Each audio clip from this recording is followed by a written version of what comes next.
Hello, everyone. Welcome to another Yap Sesh by your very own Jacob Holland. Now, I'm not exactly quite sure what I'm going to talk about in this video. I'm just gonna go along as we do it. It's a hard thing to always progress.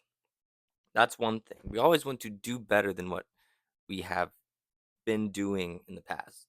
That's something that's very obvious within human nature. And I think I'm experiencing that, where I have such a desire to grow and learn that those big moments where I have those aha, this is an interesting idea, or aha, this makes sense. Not having those every second of every day is so annoying. But what is so important, if you want to continue that route, you have to read books. Just read books. It's actually insane how much information and ideas are out there. And, it's hard to get it all in and grasp it immediately. But it's just, oh man, I'm such a nerd. But exploring the deeper parts of reality is incredible. And the problem is that a lot of people kind of get a bad track because they're trying to sound smart. It's like, well, just research this for yourself, man. Like you don't have to talk about this with anyone else except people who are in the same field. Like that's what distinguishes someone who's actually learning and growing versus someone who's just trying to look good, you know? Because there's the social aspect of competence, and then there's the personal aspect of competence. It's like, will this help my personal experience, or will this help me look good in front of other people, and will it boost my social status? And a lot of people, they look for knowledge and status to simply look good in front of other people. It's like, well, don't do that then. Research and learn for yourself. Things have to come from an internal intrinsic desire.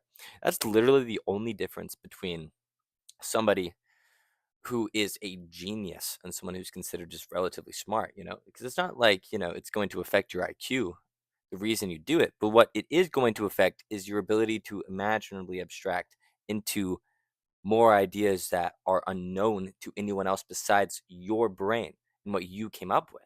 It's because you don't intrinsically value it. You value what other people think of you. And so you're never going to actually create or discover anything decent because it's not coming from within. I know that sounds crazy, right? That's like so corny, but it has to come from within you. It's your physiological value system that has to believe that your ideas are the most important.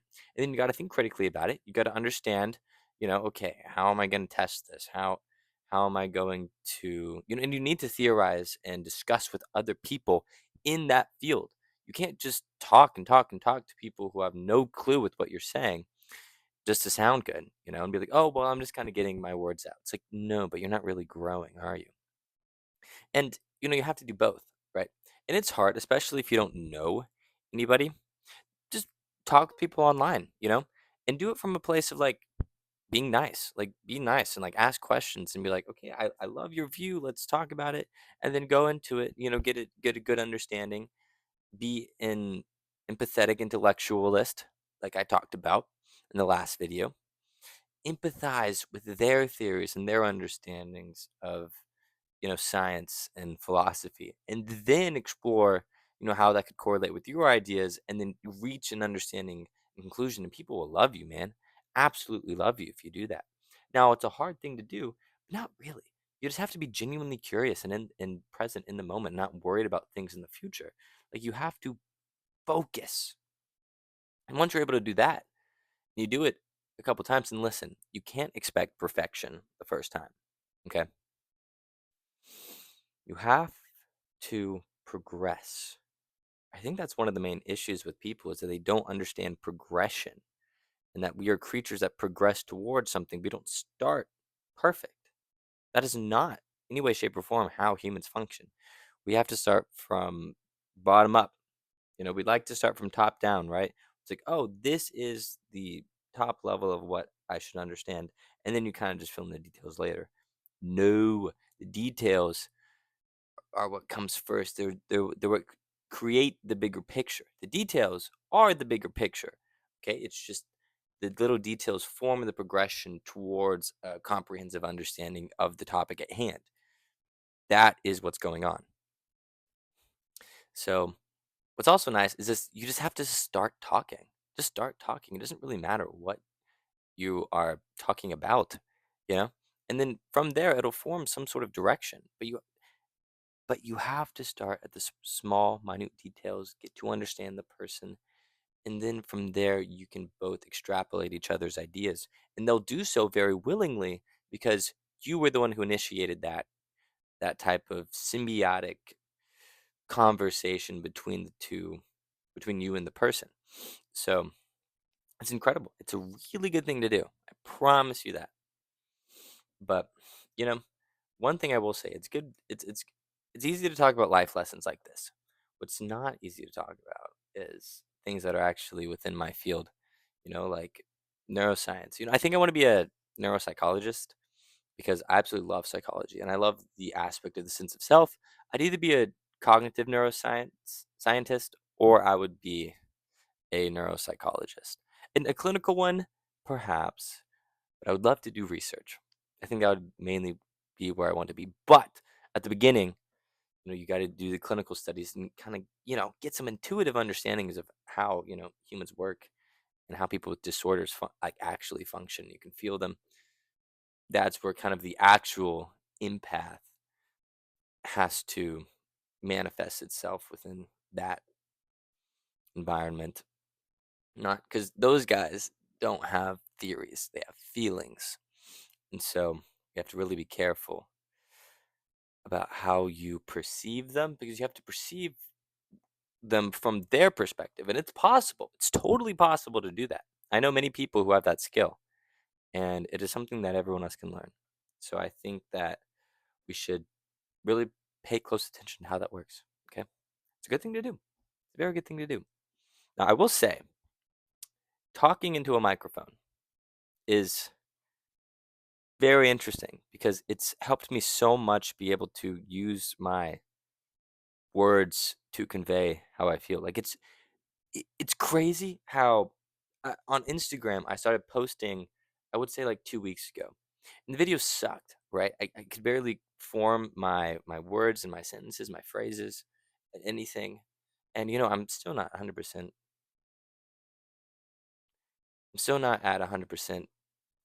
Potential when it comes to my uh, rhetoric skills, but goes back to progression. I started and just let it flow. But I did it towards a goal.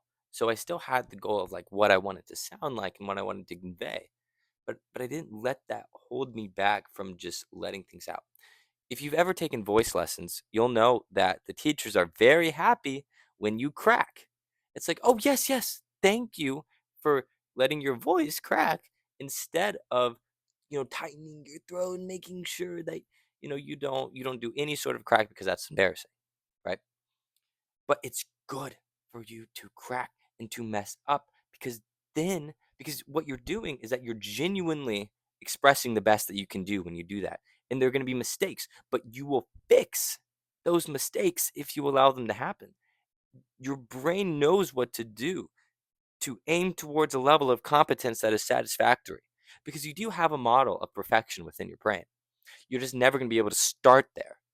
But if you use that as a model of success, then on the baseline level, you can aim towards it while messing up. You have to mess up.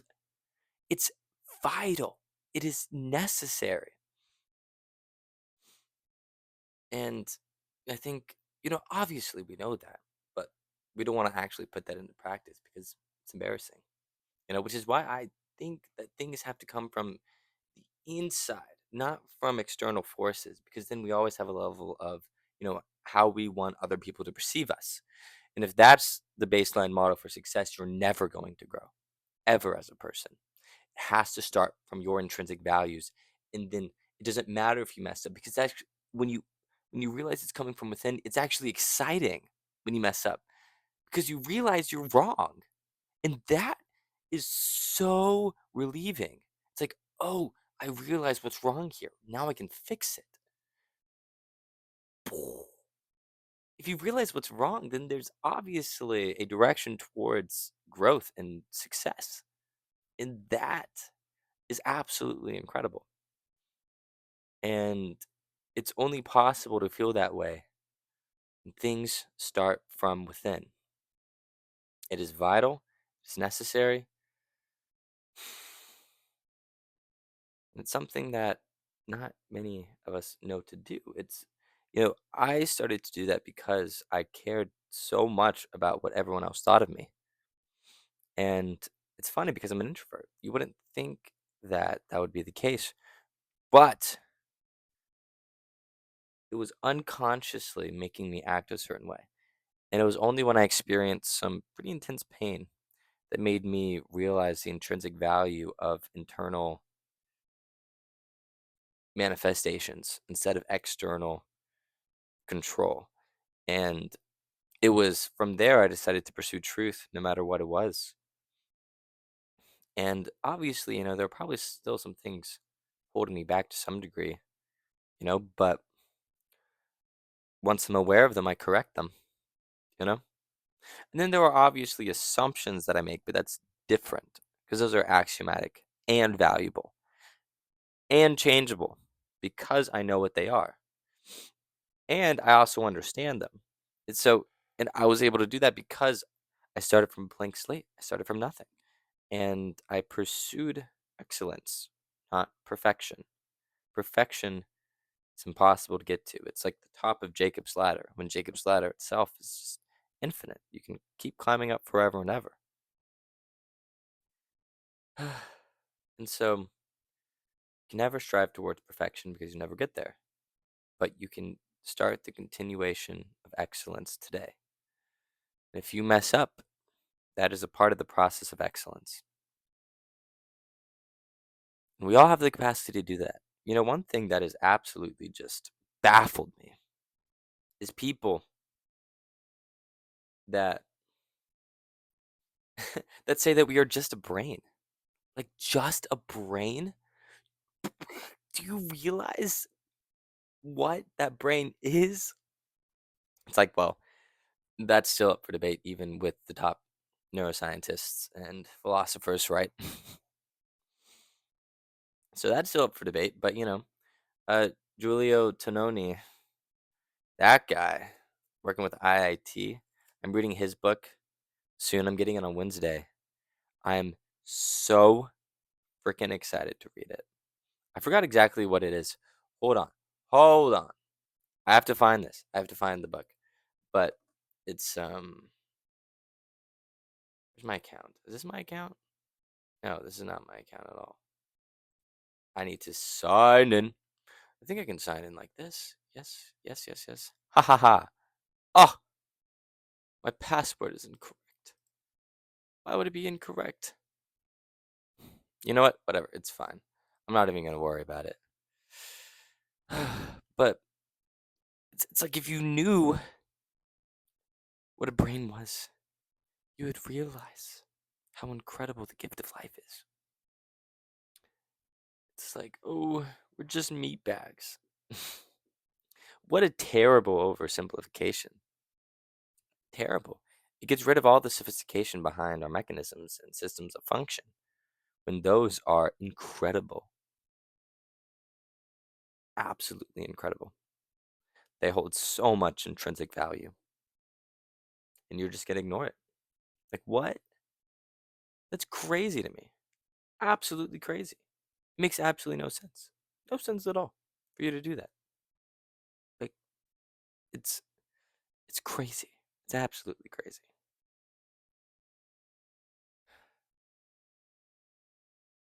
We're so flexible and oriented towards a purely subjective experience that you need to take advantage of. You need to take advantage of your subjective experience. You are the only you out there. Who knows what you can create? When you start from an intrinsic level of genuine curiosity and pursue that in a spirit of excellence instead of perfection, you will be able to accomplish just about anything you want to. Not anything.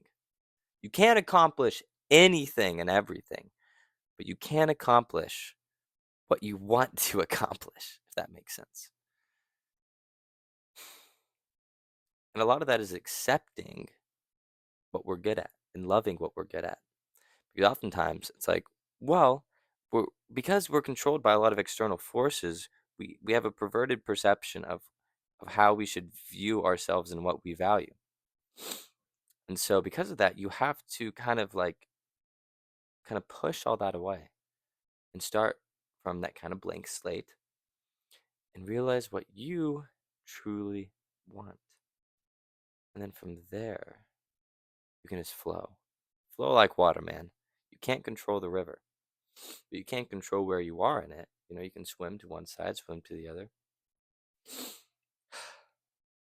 My nose is so itchy. So I might end this video soon because I can't focus on anything else. Hold on. Yep, I'm not gonna wipe my nose on camera. It's just an itch. It's like, ugh, gross.